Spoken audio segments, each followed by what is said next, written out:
Well, what kind of, I mean, what kind of transit-oriented development would you know, do you see, what exactly do you see in that regard? You talked about somewhat about the masonry for being nearby, but do you see that being something, you know, how far out from the train station? Well, in a nutshell, transit-oriented development is by virtue mixed use, okay?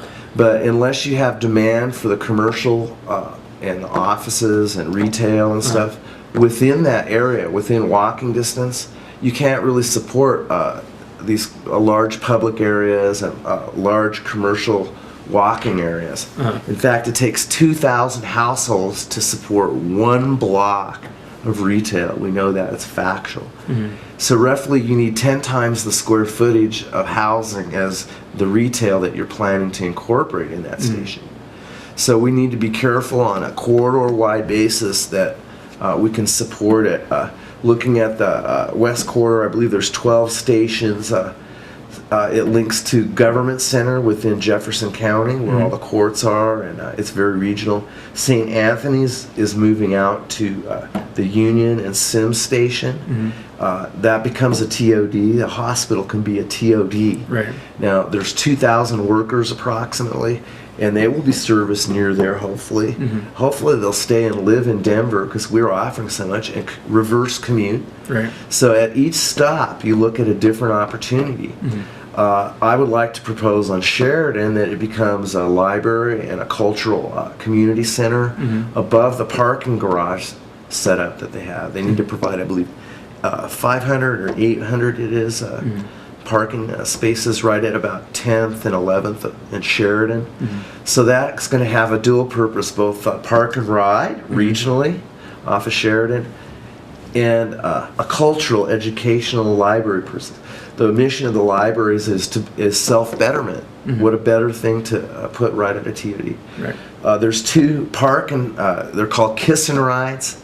There's no parking actually at Knox Court and the Perry stations. They're walk-ups, and it's important to increase the housing densities there, I think, to 3 or 4 stories, and allow for a different zoning where people want, there's areas of stability that are modest, but they could profit from adding a garage with a granny unit on top. We're talking with a group that's proposing that zoning. And then finally you get to federal again, and we have human health and services there. We have the stadium there. We have the potential of retail on federal that's not fed only from the housing near there, but district-wide. Right. And there's room there to bring it in, maybe on Howard Place, maybe on Decatur itself, on Federal.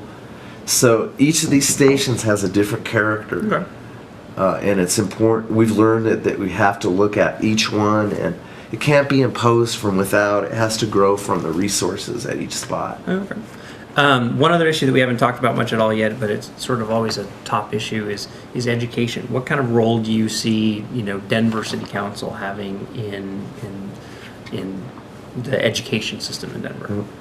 I think we need to go full forward and supplement the educational system. I mean, I'm not running for school board, but I am the product of public education.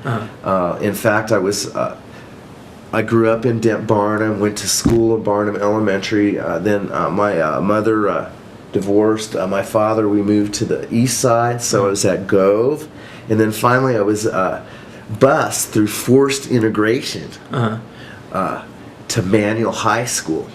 And we looked, at that time, it was almost ideal. You know, I ran cross country with the basketball team. We went to state. I could take the Winter Park train and go ski race at Winter Park. I was an urban kid. We won both soccer and basketball that same year. I think it was '78 that I graduated.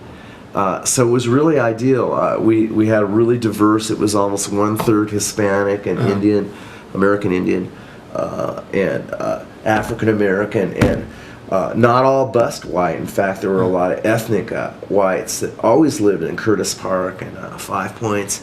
It really was an amazing, and has always been an amazing community until now. And I think education-wise, my heart aches around Manual and Cole. I participated myself. Actually, I shared a room and tutored math in 5th grade with the mayor. He happened to be there, and we both he's a geologist and I'm an architect. We can both do math, and so we got to get. I think to have presence as a city councilor in the school. Some of it is pomp and circumstance, maybe awards, but show up, promote math, teaching music and math together. In fact, I think that's really important. So we have to bring these activities in the school, but I think city council has the role in supplementing the other activities like at libraries, jobs programs, the youth programs, paying for and writing the check for community centers. Our district is extremely underserved. We also can move some of the schools that are under stress, like the Colfax School in District 1, can move to our district, in fact, District 3, and that's City Council District 3. Right. But in the Dry Gulch, you can then cooperate, provide the land as the parks are being dedicated. We can also dedicate parcels near the park for community centers and for the schools. And we need to dedicate our parks. There's, one of the candidates, Kathleen Sandoval's been on Parks and Recreation subcommittees, and she's been working really hard to do that. And it's all pending fast tracks because of the right-of-way there and the considerations. Getting back to that, how do you get kids to and from school is the primary role of public works, of the right-of-way system, traffic signals, traffic signs, street signs, benches, transit stations, but also adequately sheltered bus stops that can shelter, in some cases, as many as 20 people waiting for a bus at that time and make them careful. It shouldn't be a bus shelter that is 7 feet long and 3 people can stand in and a couple can sit. We see it should be almost a duplicate of the length of the vehicle and have windbreaking and shade. We don't care about rain here for those out-of-town consultants with all the big degrees from MIT like me. Come here, see that you need shade and wind. When we have snow, we have 300 days of sunlight. It melts. We love it.